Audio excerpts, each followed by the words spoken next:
வணக்கம். இன்னைக்கு meal maker வடை செய்யலாம். அது எப்படி செய்யலாம்னு பார்க்கலாம் வாங்க. 150 கிராம் கடலைப்பருப்பு அரை மணி நேரம் ஊற வச்சது.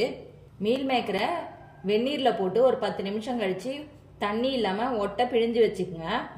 பொடியா கட் பண்ண கருவேப்பிலை கொஞ்சம், பொடியா கட் பண்ண கொத்தமல்லி கொஞ்சம், 10 பல் பூண்டை தட்டி வச்சிருக்கேன், ஒரு பெரிய வெங்காயம் பொடியா கட் பண்ணது, 2 பச்சை மிளகாய் பொடியா கட் பண்ணது, அரை டீஸ்பூன் அளவுக்கு சோம்பு, தேவையான அளவுக்கு சால்ட் சேர்த்துக்கலாம்.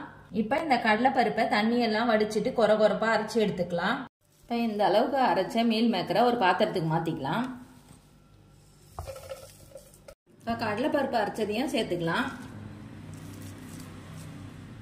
தேவையான அளவுக்கு சால்ட் சேர்த்துக்கலாம். பொடியாக கட் பண்ண வெங்காயம் சேர்த்துக்கலாம்.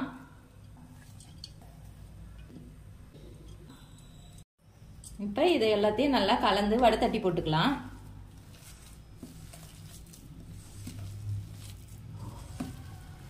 சூடு பண்ணி வச்சிருக்கேன், இதை சிம்மில் வச்சுக்கலாம். இப்போ மாவு நல்லா கலந்தாச்சு.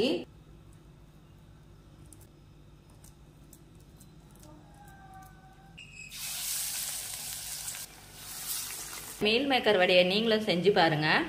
செஞ்சு பார்த்துட்டு கமெண்ட் பண்ணுங்க, லைக் பண்ணுங்க, ஷேர் பண்ணுங்க, மறக்காம சப்ஸ்கிரைப் பண்ணுங்க.